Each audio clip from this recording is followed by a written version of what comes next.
eu descrevi a teoria celular, a gente conversa um pouquinho sobre algumas leis relacionadas lá à citologia. A primeira delas, moçada, que me interessa, chama de lei de Spencer ou lei da relação superfície-volume.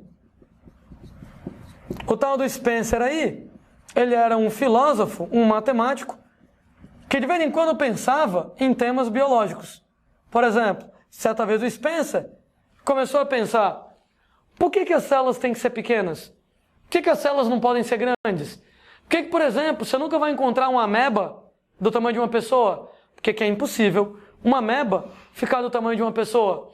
E aí, o Spencer começa a pensar na nutrição das células. Quem será que se nutre melhor? Será que é uma célula pequena ou será que é uma célula grande? Para responder esse questionamento, ele vai lá e imagina um modelo com duas células cúbicas, uma menor, uma maior, uma delas com a aresta medindo uma unidade, a outra com a aresta medindo 2 unidades. E ele pensa: quem se alimenta melhor, a célula pequena ou a célula grande? Ora, quem alimenta a célula é a membrana, né? É a membrana por onde entra oxigênio, nutrientes, etc. e tal. Então, quem tiver mais membrana se alimenta melhor. Sendo que a membrana é a superfície da célula. Daí, superfície de um cubo, 6 vezes a aresta ao quadrado, 6 vezes 1, 6. Superfície de um cubo, 6 vezes a aresta do cubo ao quadrado, 6 vezes 4, 24. O que quer dizer que a célula grande, claro, tem mais membrana que a célula pequena. Se a célula grande tem mais membrana que a célula pequena, quer dizer que a célula grande se alimenta melhor? Não, não faz sentido. Se a célula grande se alimentasse melhor, não valeria a pena para mim ser formado por 70 trilhões de células pequenininhas. Era melhor ser formado por uma única célula gigante, eu ser tipo uma ameba gigante. E, aliás, não há amebas gigantes. Por quê? Porque, na verdade, quando a célula cresce, a superfície da membrana, ela cresce. Mas o volume da célula também vai crescer. E, cara, ela cresce desproporcionalmente, né? Porque superfícies aumentam ao quadrado e volumes aumentam a cubo. É que nem eu dizer assim: olha, eu vou dobrar o teu salário, ok? Mas eu vou quadruplicar as tuas despesas. Não adianta nada, né? Se eu dobrar o teu salário, mas multiplicar as tuas despesas por 4, te prejudica. Então, mesmo que eu cresça a membrana, vocês vão notar que o citoplasma proporcionalmente vai crescer muito mais. Porque citoplasma é volume. Volume, moçada, de um cubo, aresta ao cubo. 1 ao cubo, 1. Em outras palavras, a célula pequenininha, ela tem 6 partes de membrana para alimentar cada parte de citoplasma. Ou seja, 6 unidades de membrana para alimentar cada unidade de citoplasma.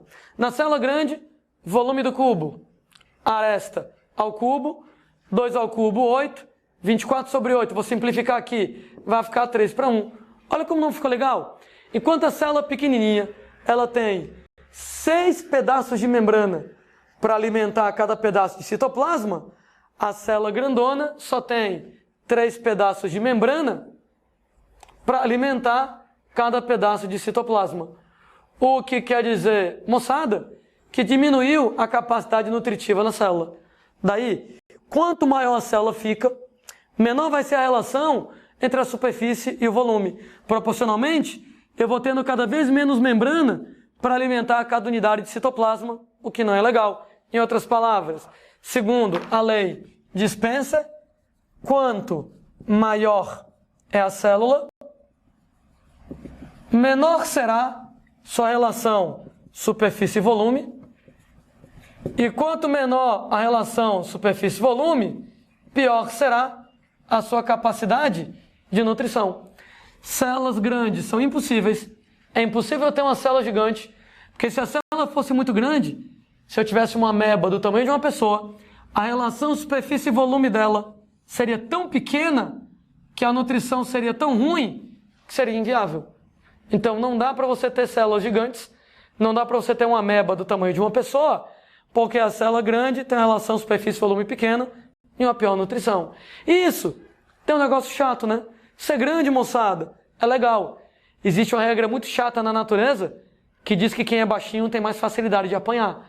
Se você é grandão, você bate em todo mundo, faz bullying com todo mundo e ninguém pode fazer bullying com você. Uma baleia, por exemplo, ninguém mexe com ela. Nem o tubarão, o mais fodão dos oceanos, vai mexer com uma baleia azul de 36 metros de comprimento. A baleia azul dá um peteleco no tubarão, ele se desmonta todo. Ser grande tem outra vantagem. Ser grande facilita que você percorra grandes distâncias mais facilmente. Por exemplo, uma ameba, 1 metro de distância é uma eternidade. Para você, 1 metro de distância não é nada. Facilita você encontrar alimento. Ou seja, ser grande é legal. Eu quero que você seja grande, mas eu não quero que suas células sejam grandes. Porque se sua célula for grande, célula grande, menor relação superfície-volume, nutrição ruim. Como é que a natureza solucionou esse problema? Divisão celular. Gente, eu quero que você seja grande, mas que suas células sejam pequenas. Daí, melhor do que você ter uma célula grande de aresta 2, é você ter 8 células pequenas de aresta 1. Ou seja, se você faz divisão celular, você tem um benefício de, como um todo, ser grande e tem um benefício de ter células pequenas com nutrição legal. Ou seja, a lei de Spencer ajuda a gente a entender que células se dividem para ficarem pequenas, para manterem o tamanho pequeno. Então, toda vez que a célula cresce, ela se divide para manter células pequenas com grande relação superfície e volume e automaticamente uma boa nutrição. O resultado, moçada, é que eu quero que você seja grande, mas não quero que suas células sejam grandes. Então eu quero que elas sejam pequenas. A divisão celular garante isso. Célula pequena, grande relação superfície e volume, uma nutrição satisfatória nesse caso. A lei de Spencer tem uma consequência muito importante, que é a lei de Driesch. A lei de Driesch é a lei do volume constante. Segundo a lei de Driesch, segunda lei do volume constante, o que acontece é que células do mesmo tecido, da mesma espécie, apresentam o mesmo volume. Células do mesmo tecido, da mesma espécie, têm o mesmo volume. Isso tem uma consequência. Seu fígado hoje é maior do que o seu fígado quando você era um bebê. Vem cá, seu fígado hoje é maior do que seu fígado quando você era um bebê, porque as células do fígado estão maiores ou porque você tem maior número de células do fígado? Maior número de células? Ora, é o mesmo tecido, tecido hepático, é a mesma espécie, espécie humana. Então as células têm o mesmo volume. O fato do teu fígado ter crescido não é porque as células cresceram, é porque o número de células aumentou. O que quer dizer que a diferença de tamanho de órgãos entre indivíduos, meu fígado é maior ou menor do que o seu. Então, a diferença de tamanho de órgãos entre indivíduos não está no volume das células, está no número de células. Então, pode ser que o meu fígado seja maior ou o meu fígado seja menor do que o seu.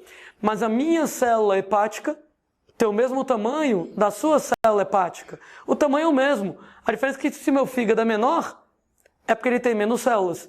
Se o meu fígado é maior, é porque ele tem mais células. Então, a diferença de tamanho de órgãos entre indivíduos é o número de células. É bom lembrar que a lei de Driesch, ela tem algumas exceções. Ou seja, algumas células, elas podem ter uma diferença de tamanho. Elas podem ter diferença de volume, mesmo sendo do mesmo tecido.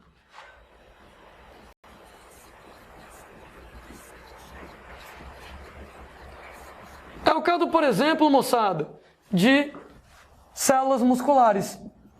Aquela história, moçada, que você vai para a academia, levanta todos os pesos do mundo e fica lá fortão, fica lá grandão.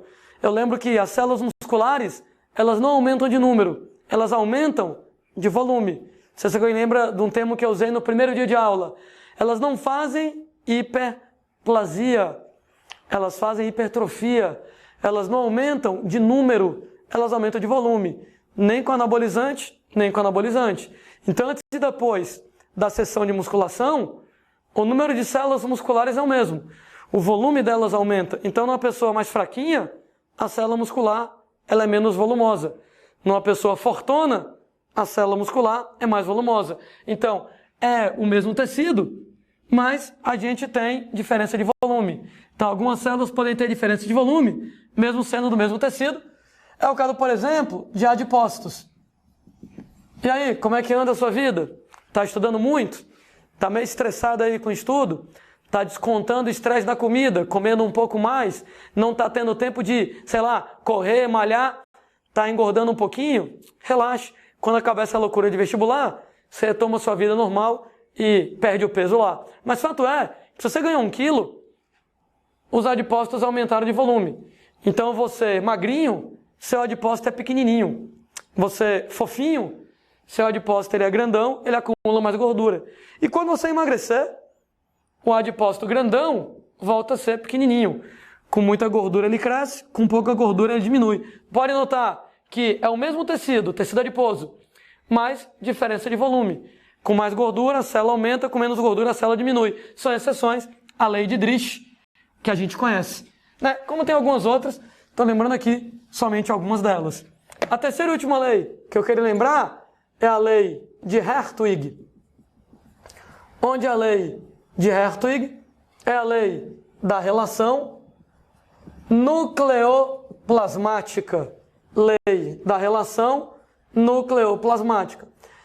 Essa aqui, gente, eu não tenho que filosofar com vocês, não. Ela é Pei-Buff. Ela diz que a relação nucleoplasmática, que o volume do núcleo dividido pelo volume total da célula, né? A gente lembra lá que protoplasma é o nome que a gente vai dar para o volume total da célula. Daí eu posso chamar de relação núcleo-protoplasmática. Relação núcleo-protoplasmática. Protoplasma é o volume total da célula. É o citoplasma mais o núcleo. Então o volume do núcleo dividido pelo volume total da célula tem que ser entre 1/3 e 1/4. Pronto. Se for menor ou maior, não vai ser legal. Se o núcleo for muito pequeno, ele não consegue controlar a célula. Se o núcleo for muito grande, a célula não consegue manter o núcleo.